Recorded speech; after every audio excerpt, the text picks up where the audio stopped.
Here's the leftover turkey and stuffing from last night. Mom already packing it. My mother-in-law, Eleanor, tossed the stained canvas tote bag at my feet. Take this and stop making a scene. You need to learn your place in this family. This all happened on a bright Thanksgiving morning, in the family living room, in front of every relative we had. Eleanor, why would you say that? If you don't want me to have it, fine. I'll just leave. My mother-in-law's voice was as cold as ice. Then go. It was unbelievable. Just 5 minutes earlier, with that same voice, she had been praising my sisters-in-law, Melissa and Olivia, while handing them designer handbags, each worth $7,000. My wonderful daughters-in-law, you have been so patient all these years. The living room fell silent. Some relatives looked away, others covered their mouths to stifle a laugh. My sisters-in-law, Melissa and Olivia, clutched their expensive bags, smiling the smile of a winner. With trembling hands, I picked up the bag, a worn, grimy bundle that looked more like a bag of trash. This was all I got after 5 years of caring for my mother-in-law, who suffered from dementia day and night, without a single break. Sarah, are you going to take it or not? Eleanor pressed. I couldn't hold it in any longer. Tears streamed down my face, and I ran out onto the porch. Behind me, I could hear the whispers of our relatives, but I couldn't make out the words anymore. That night, after returning home, I opened the canvas bag. I just wanted to see what kind of leftovers were inside, but what I found was a secret that would change everything for all of them. They had no idea what was hidden in that tattered tote bag, and they never suspected what their mother, whom everyone assumed was lost in her dementia, had been observing for the past 5 years. Hello, my name is Sarah. I'm 38 years old. I'm a working mother living in Chicago, and I work as a nurse at Northwestern Memorial Hospital. My husband, Ben, and I have been married for 10 years, and for the last 5, his mother has lived with us. 5 years ago, she was diagnosed with dementia. It was the rainy autumn of 2019. I was on a night shift on the ward when I got the news, my husband called. Sarah, we got Mom's test results back. His voice trembled over the phone. It's mid-stage dementia. I paused for a moment. As a nurse, I had seen many dementia patients and knew exactly how difficult the road ahead would be. Ben, what did Andrew and Kevin say? They said they're both too busy. Andrew's real estate business is taking all his time. Kevin's managing his restaurant franchise. He's completely overwhelmed. Hearing that, I had a bad feeling. I knew instinctively that the entire burden of care would fall on our shoulders. A few days later, a family meeting was held at Ben's parents' house, an old, modest home in a suburban development in Naperville, built over 30 years ago. In the living room sat Ben's oldest brother, Andrew, with his wife Melissa, and the second brother, Kevin, with his wife Olivia. The 4 of them were dressed immaculately, sitting on the sofa. Sarah's here, said Melissa, my eldest sister-in-law. She gave me a slight, smileless nod, a purely formal greeting. Hi, Melissa, Andrew, where's Eleanor? In her room. Her memory is getting worse lately, Andrew lamented. That's why. We're all here. We need to decide how to care for Mom. That's right, we need to talk it through, Kevin chimed in, but his tone felt off, as if the real question wasn't how to care for her, but who would care for. Here. So, what's the plan for Mom's care? My husband asked tentatively. Maybe we could consider a nursing home? But Andrew firmly shook his head. A nursing home? Out of the question. Imagine how heartbroken Mom would be if she knew we put her there. She has to be cared for at home. Then maybe we could take turns, Ben suggested. A month at each of our houses. This time, Kevin shut it down. Our house is too small, there's no room. The kids' private school tuition and travel sports are already costing a fortune. If Mom moved in, it would be impossible. At that moment, Melissa looked straight at me and said, Sarah, you're a nurse. You're the expert. You can obviously take better care of her than we can. My heart sank. I knew exactly what those words meant. It was pressure. Because I was a nurse, I was expected to do it all. Melissa, I work at the hospital too. My schedule is erratic, sometimes with grueling 1-2 hour shifts. Still, you have the medical knowledge. That's a huge advantage. We don't know. The first thing about this, added Olivia, Kevin's wife. I looked at my husband, hoping he would say something, but he just looked down at the floor in silence. Besides, your apartment is the most spacious and it's close to the hospital. It's practical, isn't it? Andrew concluded. I was speechless. Our spacious apartment was a 700 square foot two-bedroom rental. All right, I said, mustering my courage. In that case, will you two help with her medical bills and care expenses? The answer was cold.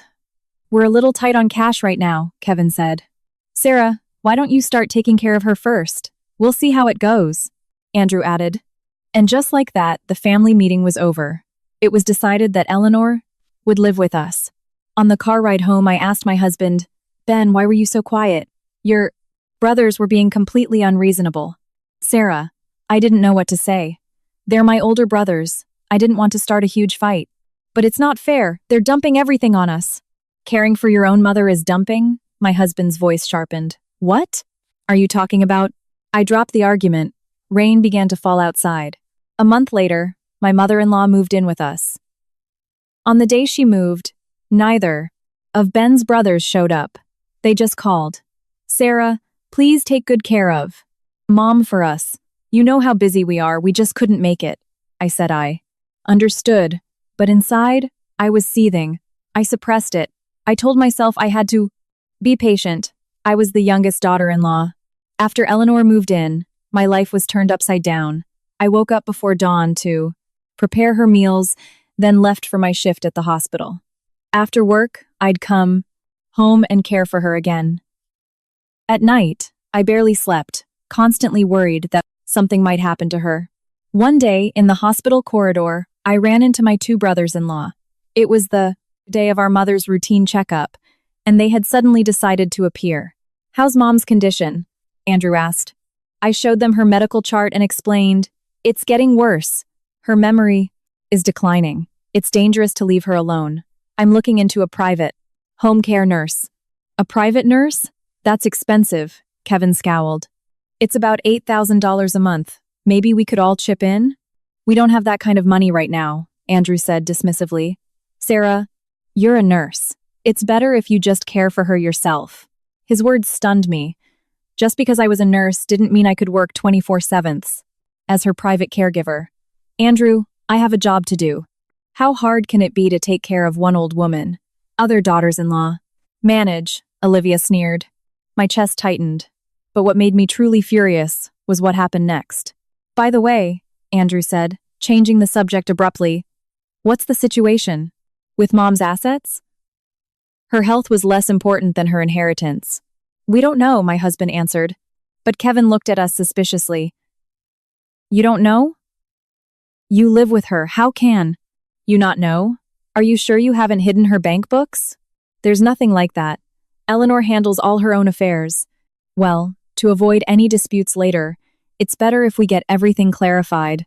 Now, Ben's brothers talked only of inheritance, then left without even waiting for the doctor's examination to finish. They never once asked how their mother was feeling or what she needed. Alone in the hospital corridor, I leaned against the blank wall and took a long, deep breath. Is this what family is? Can I call people who dump all responsibility and only talk about inheritance family? That night, I lay in bed staring at the ceiling. How many more days like this? I were waiting for me? I felt hopeless. But I didn't know then that this was only the beginning. Outside the window, the rain fell hard, soaking the earth in. Darkness, much like the pain accumulating in my soul. The seasons changed, but the atmosphere in our home remained cold. My mother-in-law's condition worsened, while I struggled to survive, torn between the hospital and home. As Thanksgiving approached, a message appeared in the family group chat from Melissa. We're all gathering at Mom's old house for Thanksgiving this year. A whole family has to be there. They were ghosts on ordinary days, but on holidays they played the part of devoted children. On Thanksgiving morning, we arrived at Ben's parents' house. His brothers and their wives were already there. Melissa and Olivia were wearing expensive new outfits and carrying designer bags. Eleanor, happy Thanksgiving! Melissa approached my mother-in-law and took her hand. Andrew was busy taking pictures of them with his phone. What are you doing? my husband asked. Andrew smiled. Uploading to social media. We have to capture these moments of us being good kids to mom. Hearing that, I could only manage a cynical smile. Devotion for social media. Content. Less than 10 minutes later, my two sisters-in-law were already back on the living room sofa, engrossed in their phones. My mother-in-law was alone in her room. Sarah, Olivia called out, have you fed mom yet? Of course, feeding her was mid-job. Yes, Olivia, I'll bring her food in a minute. As I was preparing her meal in the kitchen, I overheard their conversation from the living room. By the way, who's managing mom's accounts now? That was Kevin's voice. Probably Sarah. They're the ones living with her. That can't be right. That could cause problems later. We need to check for ourselves. My brothers-in-law were at it again, discussing the inheritance. Her health was of no interest to them. I brought in the tray of food. My mother-in-law was staring blankly out the window. Eleanor, here's your food. She didn't seem to understand. Where am I? Her words pained me. Her dementia was getting worse. You're at home, Mom. It's Thanksgiving today. Thanksgiving? Are the children here? Yes, they're in the living room. Really? Why hasn't anyone come in here? I had no answer. Her sons and their wives had taken a few photos and then returned to their phones in the living room. After lunch, when I went back to the living room, I saw that Melissa had already uploaded the photos to the family group chat. Visiting our beloved mother on Performative, this blessed day. Number family first, number thankful, number Thanksgiving. In the photo, she was holding Eleanor's hand, but I knew that less than 10 minutes after that photo was taken, she had left the room. Sarah, how much are mom's monthly care expenses? Andrew asked suddenly. Around $600, Andrew. Hospital copays, medication, adult diapers, everything. $600? That's a lot. Yes. And that's with me caring for her myself, without a private nurse. Maybe you guys could help out a little, my husband said cautiously, but Kevin dismissed it. We have a lot of expenses with the kids' Les Caption line, extracurriculars right now. It's tough. Sarah's a nurse. She makes a decent salary, he added. But she's our mother too. True, she's our mother. But shouldn't the one living with her bear a greater share of the costs? It just makes sense for the youngest to step up and handle the caregiving, Andrew said. His logic left me speechless, because the youngest was the caregiver. The youngest also had to bear all the costs. This is outrageous, I finally spoke up, for the first time. But Olivia looked at me coldly and said, Sarah, we have our own lives too. Manage. You agreed to take care of her, so it's your responsibility. I didn't agree. You were the ones who said you were too busy. What are you trying to say, that we forced you? Andrew raised his voice. The atmosphere grew tense, and my husband pulled my arm. Andrew, Kevin, it's Thanksgiving. Let's not talk about this now. We can discuss it later. Fine, Kevin said. But Sarah, next time, be careful when you talk about money. It makes us uncomfortable. After that, I was forced into silence. That evening, my two sisters-in-law took a few more photos and then quickly said, their goodbyes. We have to go to my parents' house now. Sarah, take good care of Mom, okay? You're leaving already? Stay a little longer, my husband tried to persuade them, but they were already at the door. We can't. We're in a hurry. Next. Time. And just like that, they were gone. They had been at their mother's house for no more than 2 hours, most of which was spent taking photos and playing on their phones. After they left, I sat beside my mother-in-law. She was still looking out the Bratian window. Eleanor, it's okay. They've gone home. Yes, they must be busy. Everyone is busy, she said, a note of sadness in her voice. I took her hand. That night, as we were getting ready for bed, my husband said, Sarah, don't be so blunt with my brothers. It makes them feel bad.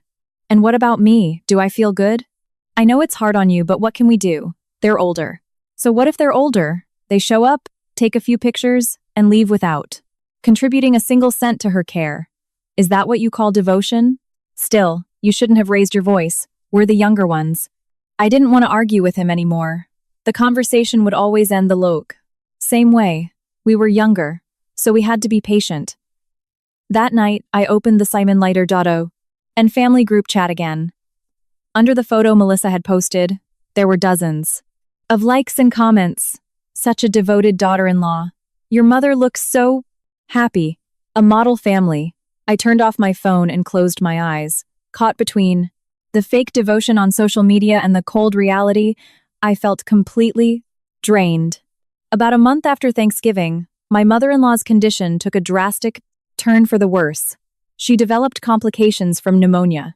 At 2 a.m., she began struggling to breathe, and I immediately called an ambulance. When it arrived, I quickly got dressed. "Ben, wake up, quickly." I shook my husband, awake, and we both rushed to the hospital. The ER at Northwestern, even in the dead of night, was chaotic. Family of Eleanor, please come this way. A nurse guided me. My mother-in-law was lying on a gurney with an oxygen mask. Advanced pneumonia.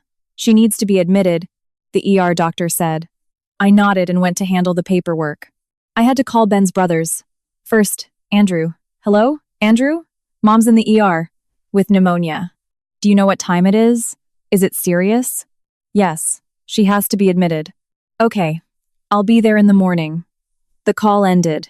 I called Kevin. His reaction was the same. I'll come to the hospital in the morning. I'm exhausted right now. Left alone in the cold, sterile ER in the middle of the night, I felt an overwhelming sense of emptiness. Ben's brothers wouldn't come because they were busy and tired.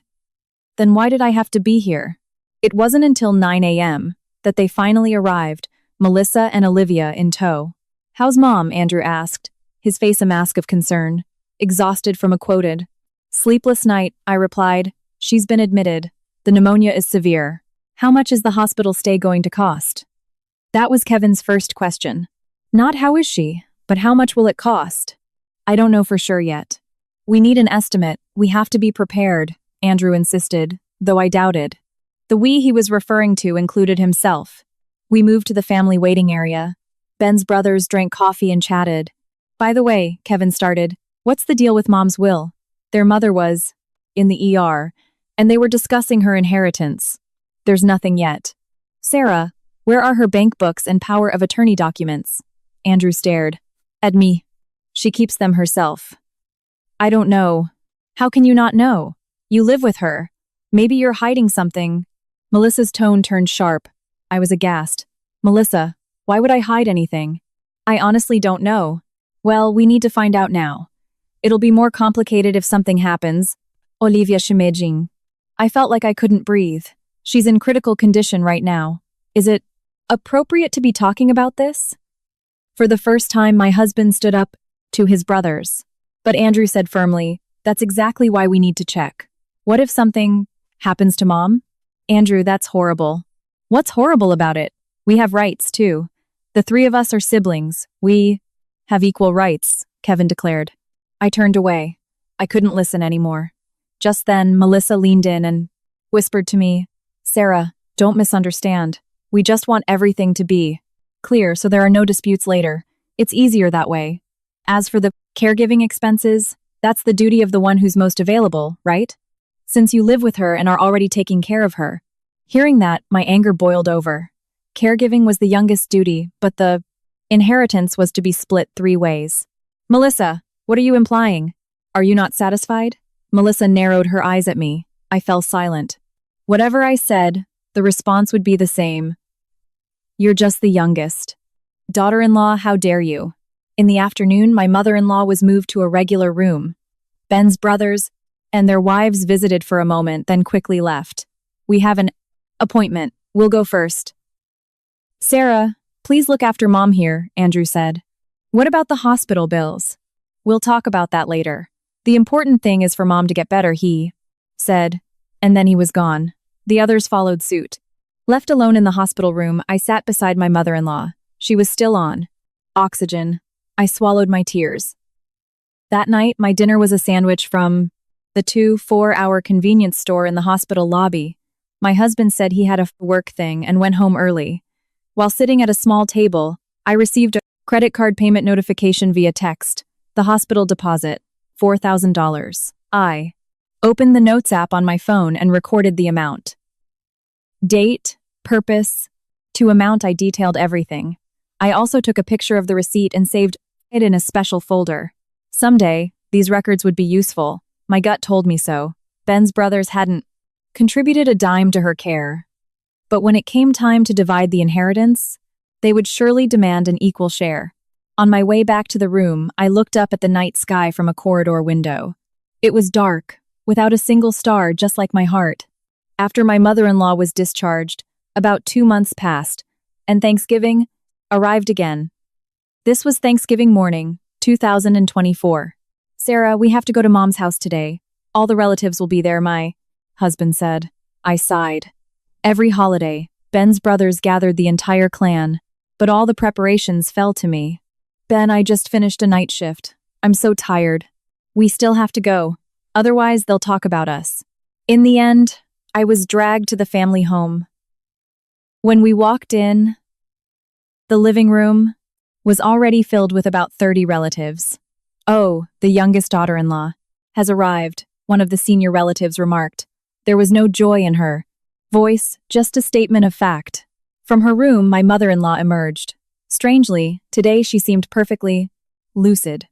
Instead of the vacant stare typical of her dementia, her eyes were sharp and piercing. Everyone is here, my mother-in-law's voice echoed through the living room. The relatives immediately fell silent. I've called you all here today because I have something to give to my first and second daughters-in-law. She called Melissa and Olivia forward. They stepped up. My dears, you have sacrificed so much. You are my golden daughters-in-law. My mother-in-law smiled, then produced 2 large boxes and handed them to Melissa and Olivia. Please, accept these. When they opened the boxes, a gasp of admiration filled the room. Inside were luxurious designer handbags. A single glance told you they were worth a fortune. Eleanor, oh, this is too much, Melissa said, feigning humility, but her face was beaming with joy. It's nothing. My golden daughters-in-law deserve it. Amid my mother-in-law's praise, Melissa and Olivia couldn't stop thanking her. The relatives joined in. Now that's an ideal daughter-in-law. Mrs. Eleanor is so lucky to have them. I stood in a corner just watching the scene unfold. For 5 years, I was the one who had cared for her. Yet the expensive gifts went to those who only showed up on holidays. Just then, my mother-in-law looked at me. My heart pounded. Could she have prepared something for me, too? Sarah, come here, she called. I approached, my heart fluttering. She threw a fabric bag at me. Yes, she literally threw it. It landed right at my feet. The bag was a stained, grimy canvas tote, a stark contrast to what my like-Berminated sisters-in-law had received. Here's the leftover turkey and stuffing from last night. Mom already packed. It, her cold voice echoed. Take this and don't get any ideas. You're the youngest daughter-in-law. Know your place. The living room fell dead silent. 30 pairs of eyes stared at me. Some looked away. Some covered their mouths to hide a laugh. I froze.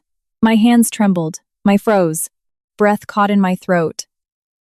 Melissa and Olivia pretended not to see anything and went back to admiring their bags. Andrew and Kevin stared out the window, suppressing smiles. Ben, I looked at my husband, hoping he would say something. But he just looked down and remained silent. Sarah, why are you just standing there? Take it, my mother-in-law said again. With a shaking hand, I picked up the bag. Mom, what did I do wrong? Wrong? What do you know? Just do as you're told. Her words broke me. Tears streamed down my face. Excuse me. Clutching the bag, I walked towards the exit. As I left the living room, I heard whispers behind. Me, what did the youngest one do wrong? Something must have happened for her to be treated like that. I bet she wasn't taking good care of her. My ears burned. I opened the front door and stepped outside. The sky was clear, but my heart was overcast. Tears wet my face. Standing in the yard, I stared at the bag, the stained canvas tote. I had no desire to check its contents. A few moments later, my husband came out. Sarah, let's go home. I shook off his hand and walked ahead of him, leaving my footprints on the path, one by one. The entire ride home, I was silent. My husband didn't dare start a conversation, just focused on driving. When we got home, I threw the bag into the living room. I went into the bedroom and locked the door. Lying on the bed, I stared at the port to ceiling. All the moments from the past 5 years flashed through my mind like a kaleidoscope. changing her diapers in the middle of the night, paying her hospital bills with my credit card, being insulted by my sisters-in-law, my husband's silence, and today, that stained tote bag thrown at me in front of 30 people. I buried my face in my pillow and cried silently. My throat was tight, my chest heavy. Why was I here? Why did I have to endure this? There were no answers. That night, I felt my self-worth hit rock bottom. I felt betrayed by the people I had considered family, but I didn't yet know what was inside that stained canvas tote bag and how it was about to change my life forever. That night, after returning home, I stared at the canvas bag on the living room floor for a long time. I was afraid to touch it. I felt that if I saw leftover inside, the humiliation of the day would only deepen. But eventually, I picked it up. It had to be thrown out anyway. I might as well see what was inside. As I opened the bag, I gasped. It wasn't food. Inside was a stack of documents. With trembling hands, I took them out one by one. Property deeds, bank, passbooks, stock certificates, and a letter. What was this?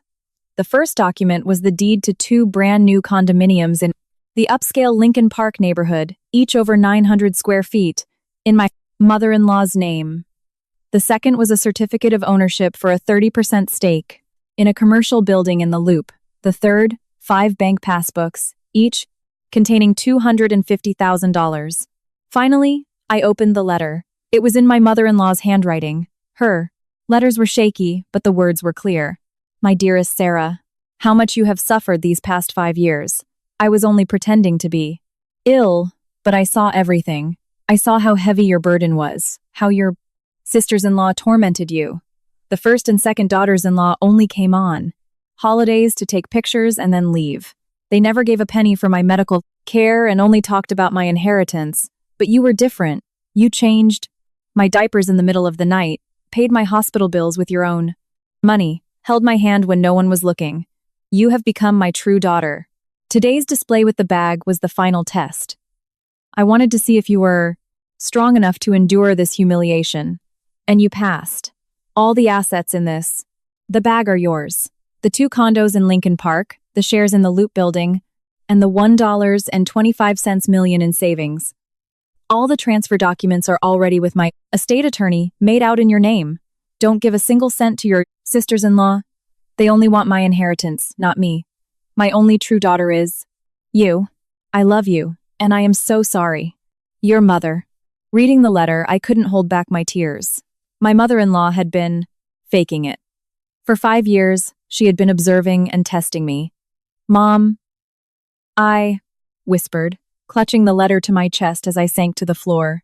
Today's humiliation was the final test. Just then, my husband came out of the bedroom.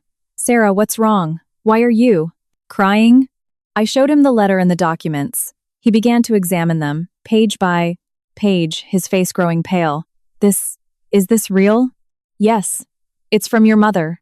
2 condos in Lincoln Park, shares in a building in the Loop, over $1 million in lock. Cash. This is worth over $3 million. My husband was speechless. After reading the letter, his face turned red with shame. So Mom was pretending to be sick? Yes. For 5 years, she was watching everything. So the designer bags and this tote bag, it was all the final test. To see if you could endure it. My husband put down the letter and hugged me tightly. Sarah, I'm so sorry. I always defended my brothers. I did nothing when you were struggling. It's okay. Everything's okay now. I cried in my husband's arms, tears of disappointment, sadness, and strangely, of joy. After I calmed down, I organized the documents again. Ben, we have to go to the estate attorney. We need to confirm that the documents Mom mentioned are really there. Right now? Yes. We have to go before your brothers get suspicious. I spent the rest of the evening trying to contact the attorney's office and managed to get an appointment for Monday morning. Over the weekend, there was no word from any relatives. Neither Ben's brothers nor my mother-in-law called. I thought it was for the best. I needed time to prepare myself. On Monday morning, I arrived at the lawyer's office. A man in his 50s greeted me. Mrs. Sarah? Your mother-in-law, Eleanor, told me you would be coming. Yes, sir. Is it true? Are the documents here? Of course. Please, have a look. The attorney produced a folder.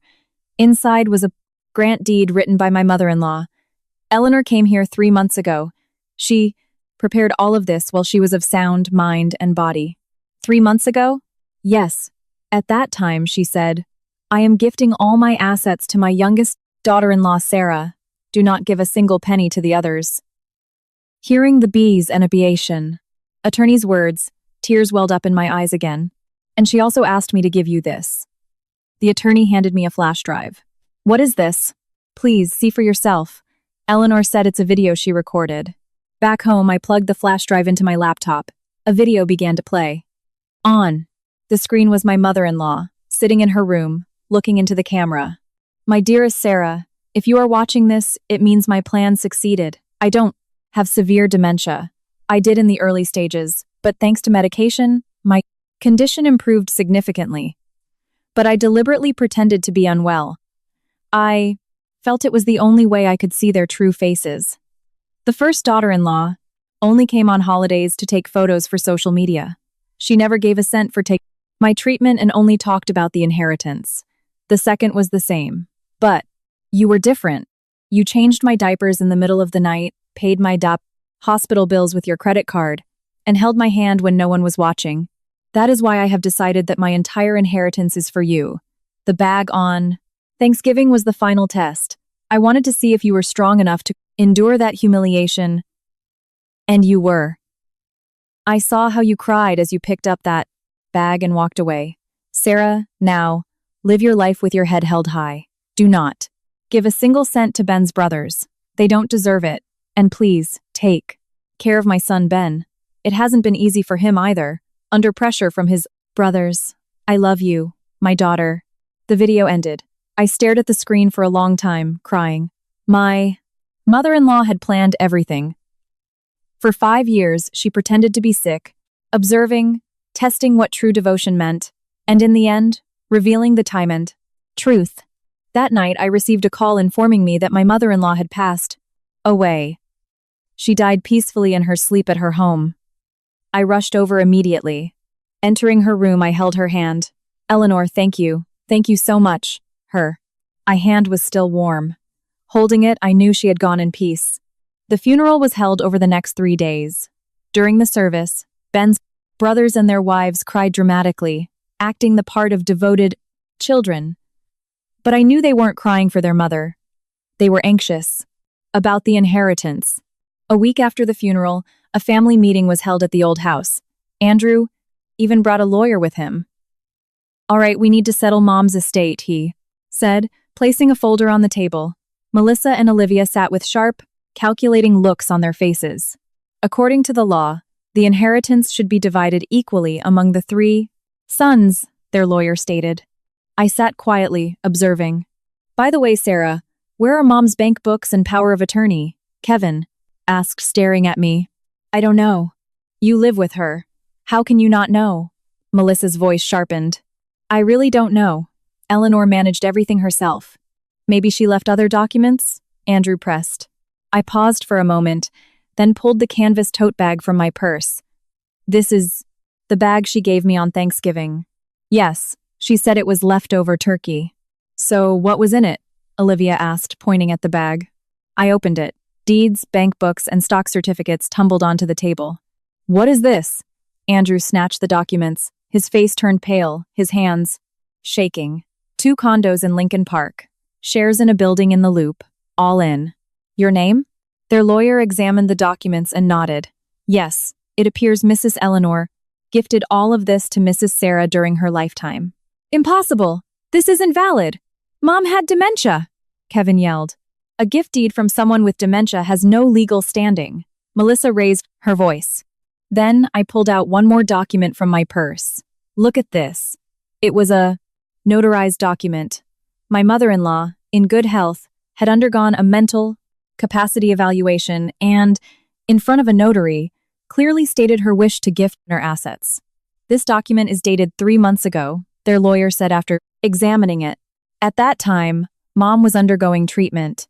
She was fully lucid when she went to the lawyer's office herself and handled everything. Lies!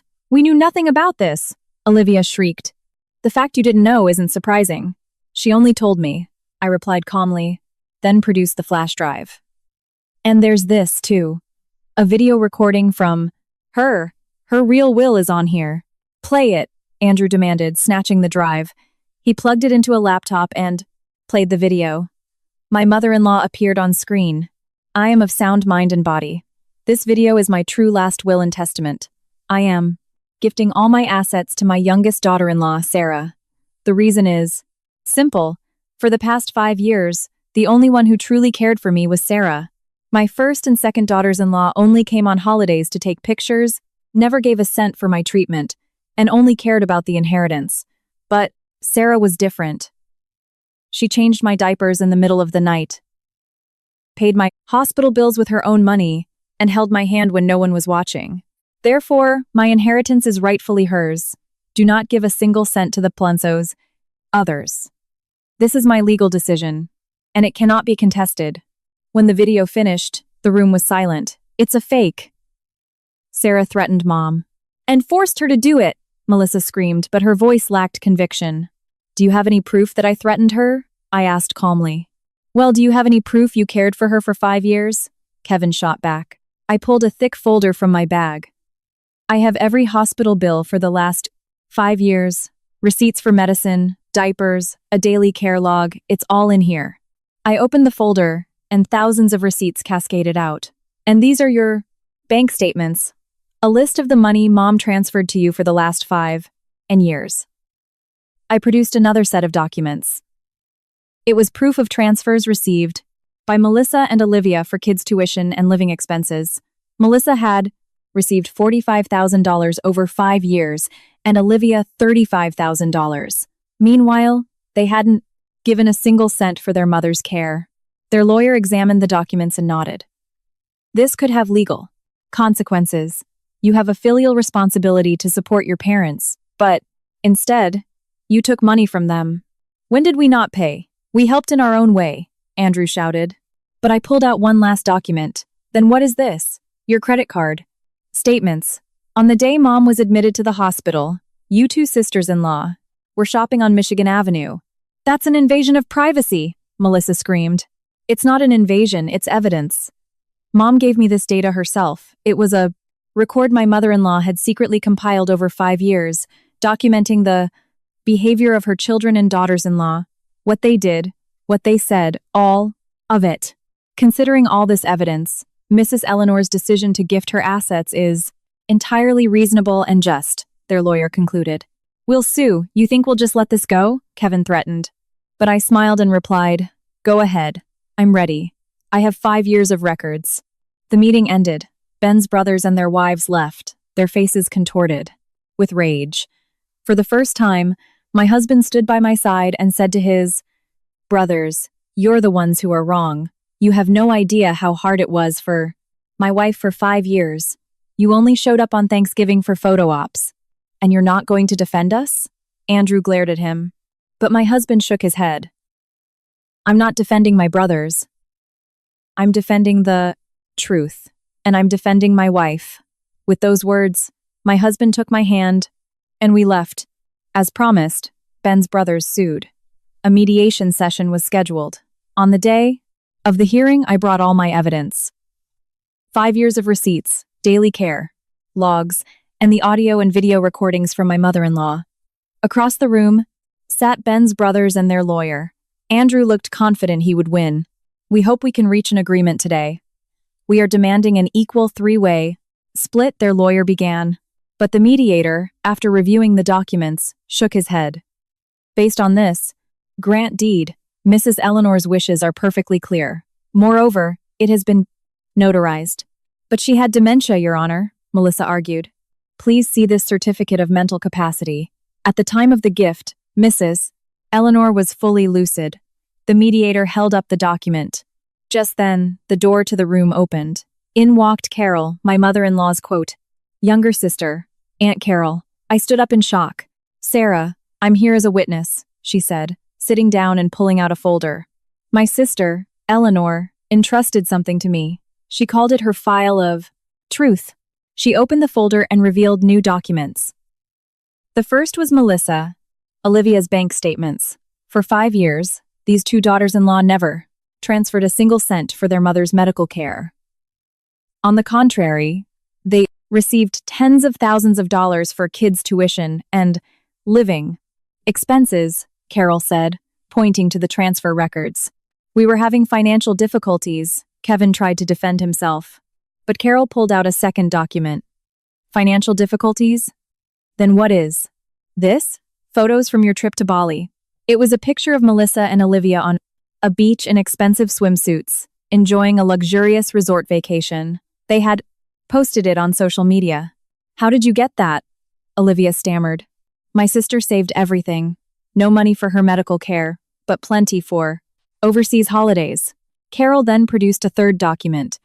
And this is a breakdown of Sarah's care expenses for the last 5 years. It was a spreadsheet detailing everything.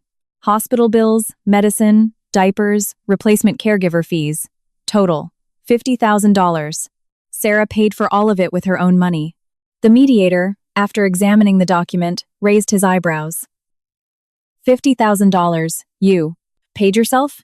That's correct, Your Honor. All the receipts are here. I handed over my folder. Thousands of receipts, neatly organized by date. And here is the final blow, Carol said, producing the last document. It was a Blennis, notarized deed. My sister had this drawn up long ago. The $50,000 that Sarah spent must first be reimbursed from the estate. The remainder then becomes Sarah's entirely. The mediator read the document and nodded. This is a legally sound document. Impossible, we didn't know, Andrew shouted. Your ignorance is your own fault. What were you doing for 5 years? Showing up on Thanksgiving for photo ops? Carol said coldly. And listen to this. She played an audio recording. My sister secretly recorded this. Listen to what your wives had to say. A recorded voice filled the room. Let the youngest one do the caregiving. Let her pay for it. The inheritance will still be split 3 ways. We have to get our share. Sarah's a nurse. She's the expert. We can just take the money. The voices of the two daughters-in-law echoed in the room. Their faces went pale. When was this recorded? During your mother's wake. In front of her coffin, you were discussing the inheritance. Carol's words made the mediator frown. There's more, I added, producing another piece of evidence. Screenshots from social media. This is the devotion my sisters-in-law posted. If you compare the time of the post with their actual time at the house, they were only there for 10 minutes to take photos before leaving. The mediator looked at the times. During a 2-hour holiday visit, they spent only 10 minutes with their mother. The rest of the time, they sat in the living room on their phones. Melissa and Olivia hung their heads in shame.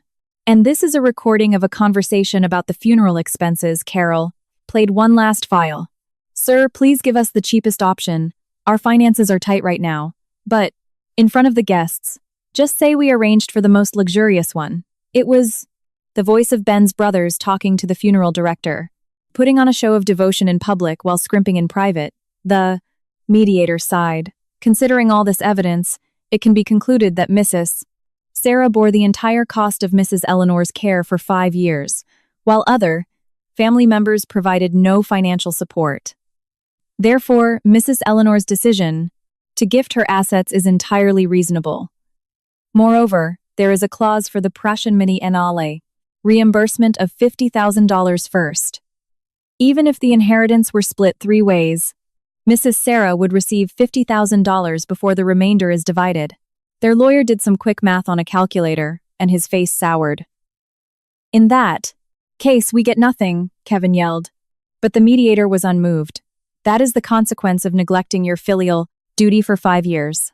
The mediation ended. Ben's brothers withdrew their lawsuit. They knew they had no chance of winning. As we left the room, Aunt Carol took my hand. Sarah, you were amazing. Your records saved you. Aunt Carol, thank you so much. It was your mother's request.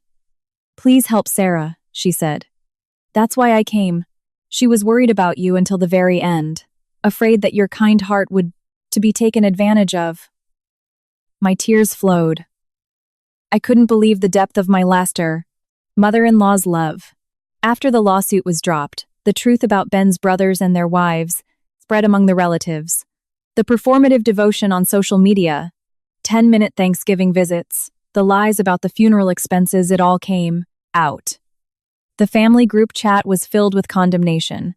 So this is how you show devotion? Just for social media? Showing up for 10 minutes to show off? Even at the funeral, you wanted to be cheap? Melissa and Olivia deleted their social media accounts. The drama of the Rasperas and Haitian Twelty, devoted daughters-in-law, was over. Andrew and Kevin also stopped showing up at family gatherings. You should apologize to Sarah. You went too far, one of the clues in senior relatives told them. But they never apologized. A month later, I received the final documents from the attorney's office. 2 condos in Lincoln Park, the shares in the Loop building, and $1.25 million in my bank account. It was all mine. Congratulations, Mrs. Sarah, the attorney smiled. Thank you, sir. Thank you so much. Back home, as I organized the documents, I finally realized it was all mine. My husband sat beside me and said, Sarah, quit your job at the hospital and take a Planaces. Rest. You've suffered so much for the past 5 years. Yes, I think I will.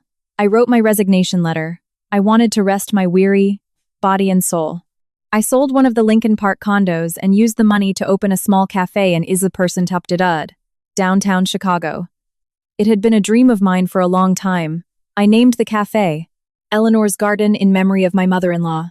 On opening day, Aunt Carol came with a bouquet of flowers. Sarah, congratulations. Now, live for yourself. Aunt Carol, thank you so much. I couldn't have done it without you. What are you talking about? You succeeded because of you. You recorded everything.